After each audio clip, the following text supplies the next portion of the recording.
బీసీలకు 42% రిజర్వేషన్లు అమలు కోసం తెలంగాణ కాంగ్రెస్ ఢిల్లీ బాట పట్టింది. ఇవాళ జంతర్ మంతర్ వద్ద భారీ ధర్నా చేపట్టనుంది. ఇప్పటికే తెలంగాణ కాంగ్రెస్ ముఖ్య నేతలంతా ప్రత్యేక రైల్లో ఢిల్లీ చేరుకున్నారు. తెలంగాణ కాంగ్రెస్ వ్యవహారాల incharge Meenakshi Natarajan, CM Revanth Reddy, PCC chief Mahesh Kumar Goud సహా బీసీ నేతలంతా ఢిల్లీలోనే మకాం వేశారు.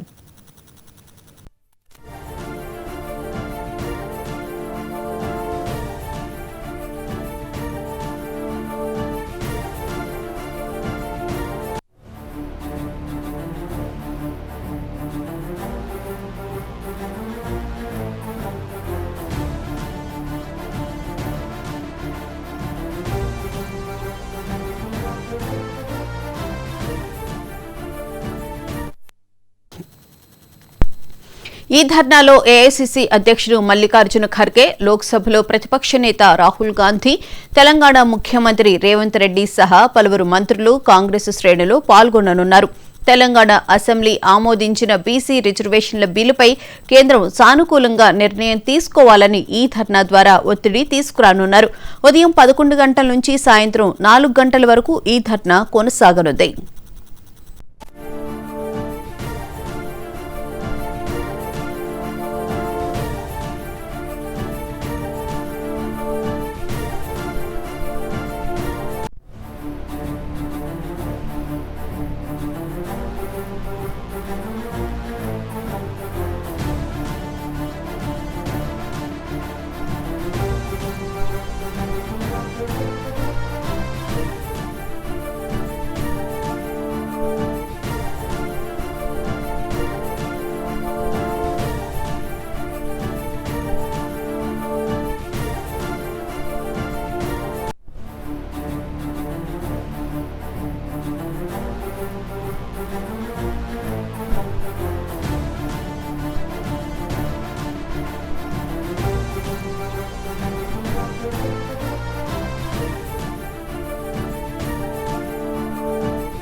బీసీలకు 42% రిజర్వేషన్ల అమలు కోసం తెలంగాణ కాంగ్రెస్ ఢిల్లీ బాట పట్టింది.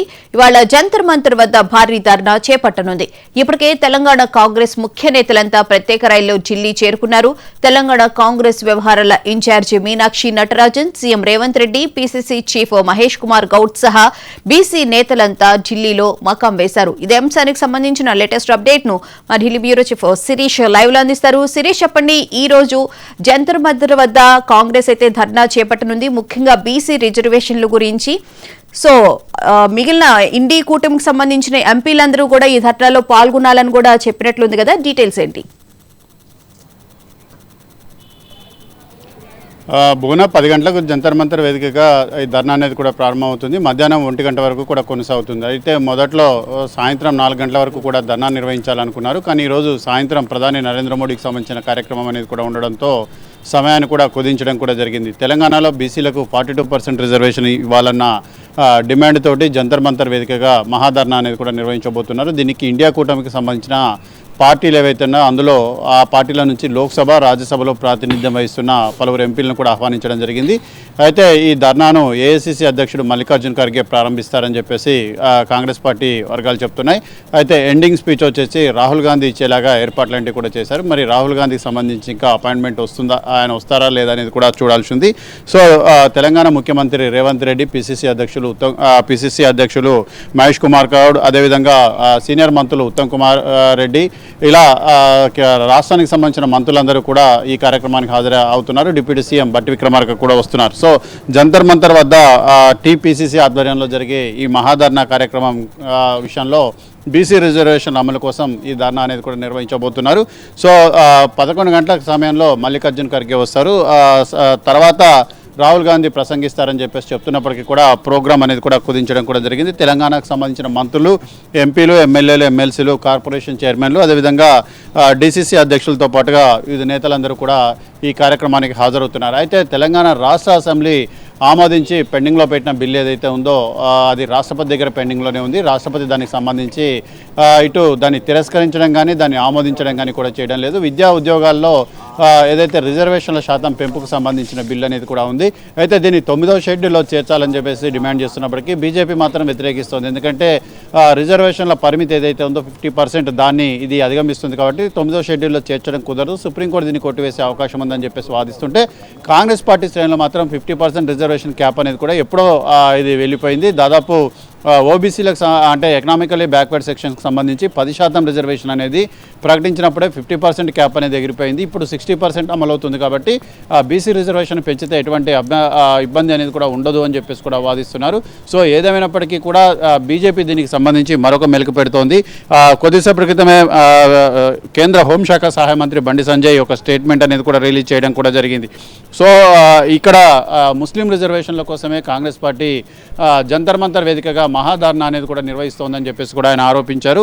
అయితే కామారెడ్డి డిక్లరేషన్ అమలు చేస్తున్నామని చెప్పుకుంటున్నారు. ఇది కామారెడ్డి డిక్లరేషన్ ముసుగులో ముమ్మాటికి ముస్లిం డిక్లరేషన్ను కాంగ్రెస్ పార్టీ అమలు చేస్తోందని చెప్పేసి ఆయన ఈ ప్రకటనలో ఆరోపించారు. బీసీలకు 5% పెంచి ముస్లింలకు అదనంగా 10% రిజర్వేషన్ కల్పించేలాగా కుట్ర అనేది కూడా జరుగుతుంది. ఇది వచ్చే ఎన్నికల్లో కాంగ్రెస్ పార్టీకి ఓటు బ్యాంకు కోసమే ఇదంతా కూడా చేస్తున్నారని చెప్పేసి కూడా చెప్తున్నారు. బీసీల ముసుగులో ముస్లింలకు 100% రిజర్వేషన్ అమలు చేసే కుట్రను కాంగ్రెస్ పార్టీ చేస్తోంది. దీన్ని అడ్డుకోవాల్సిన అవసరం కూడా ఉంది. మేము బీసీ రిజర్వేషన్ పెంపుకు వ్యతిరేకం కాదు, కానీ బీసీ రిజర్వేషన్ ముసుగులో 100% రిజర్వేషన్ ముస్లింలకు ఇవ్వాలని కోరుకోవడం మాత్రమే ఇక్కడ తప్పు అని చెప్పేసి కూడా చెప్తున్నాయి. కాంగ్రెస్ ధర్నాకు బీసీలకు సంబంధించిన మద్దతు అనేది కూడా కరువైందని చెప్పేసి అని ఆరోపిస్తున్నాయి. బీసీలకు 42% రిజర్వేషన్ అమలు చేస్తేనే మేము మద్దతు ఇస్తాం. బీసీ జనాభాలో నుంచి వీళ్ళందరినీ కూడా అంటే ముస్లింలను మినహాయించి కేవలం బీసీలకు మాత్రమే 42% రిజర్వేషన్ అనేది కూడా తెలంగాణలో అమలు చేసి చూడాలి. అందులో ముస్లింలకు 10% రిజర్వేషన్ అమలు చేస్తామంటే మాత్రం దీనికి మద్దతు ఇచ్చే ప్రసక్తి లేదని చెప్పేసి కూడా ఆయన చెప్తూనే బీసీలకు ఏ పార్టీ ఏం చేసిందో బహిరంగ చర్చకు సిద్ధమని చెప్పేసి కూడా ఆయన ఒక సవాల్ విసరడం కూడా జరిగింది. 50 ఏళ్ల కాంగ్రెస్ పాలనలో ఎప్పుడైనా కూడా ఒక బీసీని ప్రధానమంత్రిని చేశారని చెప్పేసి ఈ సందర్భంగా ఆయన ఒక స్టేట్మెంట్ ఇస్తూ ఉమ్మడి ఏపీలో 48 ఏళ్ల కాంగ్రెస్ పాలనలో కూడా ఒక బీసీని సీఎంగా చేసిన పరిస్థితి అనేది కూడా లేదు. రాష్ట్ర క్యాబినెట్లో నామినేటెడ్ పదవుల్లో ఎంతమంది బీసీలకు ఇచ్చారో అనే విషయంపైన కూడా బహిరంగంగా చర్చిద్దామని చెప్పేసి కూడా ఆయన డిమాండ్ చేస్తున్నారు. లోక్సభ సీట్లలో ఎవరు ఎంతమంది బీసీలకు సీట్లు ఇచ్చారనే విషయంపైన కూడా చర్చకు సిద్ధమని చెప్పేసి ఆయన సవాల్ విసరడం కూడా జరిగింది. సో బీసీని ప్రధాని చేసిన ఘనత బీజేపీకే దక్కుతుంది. 27 మంది బీసీ కేంద్ర మంత్రులను అనేక రాష్ట్రాలకు బీసీ సీఎంలను కూడా నియమించిన ఘనత అనేది కూడా బీజేపీకే దక్కుతుంది. ఇటు మధ్యప్రదేశ్తో పాటు అనేక రాష్ట్రాలకు కూడా మేము బీసీ సీఎంలని కూడా నియమించాము. సో కేంద్రంపై నెపం మోపి బీసీ రిజర్వేషన్ల నుంచి తప్పుకోవాలని చెప్పేసి కూడా కాంగ్రెస్ పార్టీ ప్రయత్నాలంటూ కూడా చేస్తుంది. యూపీ, బెంగాల్, బీహార్లోను కూడా తెలంగాణలో అలా అక్కడ కాంగ్రెస్ పార్టీ ఎలాగైతే కనుమరుగైందో తెలంగాణలో కూడా ఈ కాంగ్రెస్ పార్టీ కనుమరుగు కావడం తథ్యమని చెప్పేసి కూడా ఆయన చెప్తూనే ఉన్నారు. అయితే సో మొత్తం మీద కూడా బీసీ రిజర్వేషన్ల అంశం అనేది ఇటు కాంగ్రెస్ పార్టీ అదేవిధంగా బీజేపీ మధ్య ఒక రాజకీయపరమైన వివాదంగా కూడా మారింది. ఎందుకంటే ముస్లింలను మినహాయిస్తే తప్ప మేము బీసీ రిజర్వేషన్లను అమలు చేసే ప్రసక్తి లేదని చెప్పేసి కూడా వాళ్ళు చెప్తున్నారు. అయితే ముస్లింలను మినహాయించడానికి మాత్రం ససేమిరా అని చెప్పేసి కాంగ్రెస్ పార్టీ చెప్తున్నది.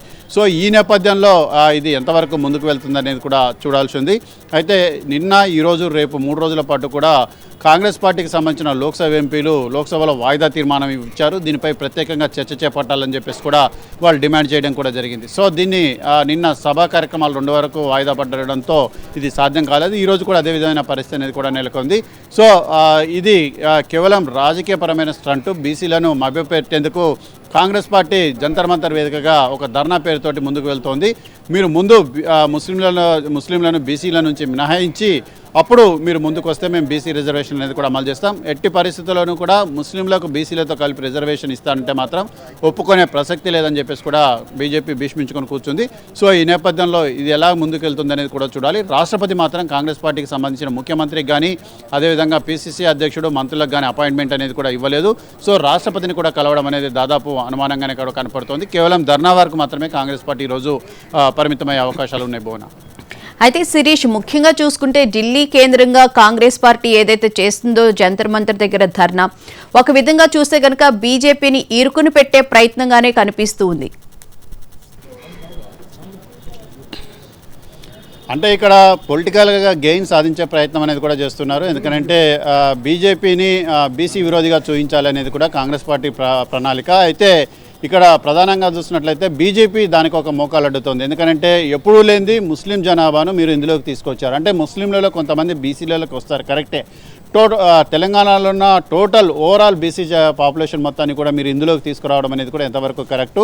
మీరు ఆ రిజర్వేషన్కి ఎవరైతే అర్హులు ఉన్నారో వాళ్ళని మినహాయించి మిగిలిన వాళ్ళందరినీ కూడా మీరు పక్కకు తప్పించి అప్పుడు రిజర్వేషన్లకు సంబంధించిన అంశంపై ముందుకు రండి, అప్పుడు మేము మద్దతు ఇచ్చే ప్రసక్తి చేస్తాం. అయితే ఇదంతా కూడా దేశవ్యాప్తంగా ఒక చర్చకు దారితీస్తుంది. అయితే రిజర్వేషన్ల పరిమితి ఏదైతే 50% ఉందో దీన్ని సవరించాలన్న డిమాండ్ మాత్రం దేశవ్యాప్తంగా అనేక రాష్ట్రాల్లో కూడా బలంగా వినిపిస్తోంది. ఎందుకంటే జనాభా ప్రాతిపదికన రిజర్వేషన్లు లాంటివి కూడా కల్పించాల్సిన అవసరం అనేది ఉంది.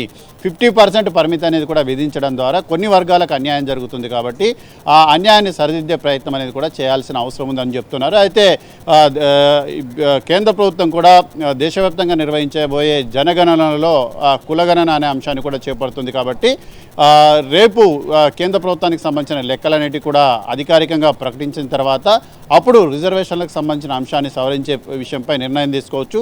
బహుశా రేపు 2029లో జరిగే లోక్సభ ఎన్నికలు కానీ అంతకు ముందు కనుక ఒకవేళ లోక్సభ ఎన్నికలు కనుక వస్తే ఈ రిజర్వేషన్ల అంశాన్ని సవరించే బీజేపీ ముందుకు వెళ్లేందుకు ప్రణాళికలు రచిస్తుంది. ఎందుకంటే కులగణనకు బీజేపీ ఇప్పటివరకు ఒప్పుకోలేదు, కాంగ్రెస్ పార్టీ డిమాండ్ చేసింది. దేశవ్యాప్తంగా అనేక సంఘాలు కూడా డిమాండ్ చేయడంతో చివరికి జనగణనలో కులగణన చేయడానికి ఒప్పుకున్నారు. ఇప్పుడు అది జనగణనలో కులగణన అనేది కూడా జరుగుతుంది. సో ప్రస్తుత పరిస్థితుల నేపథ్యంలో ఈ కులగణన అనేది కూడా జరిగిన తర్వాత రిజర్వేషన్ల శాతాన్ని పెంచే విషయం పైన కూడా డిమాండ్ అనేది కూడా వినిపించవచ్చు. అప్పుడు కొంత మార్పులు అనేవి కూడా వచ్చే అవకాశాలు అనేవి కూడా కనపడుతున్నాయి. Right, thank you Sirish.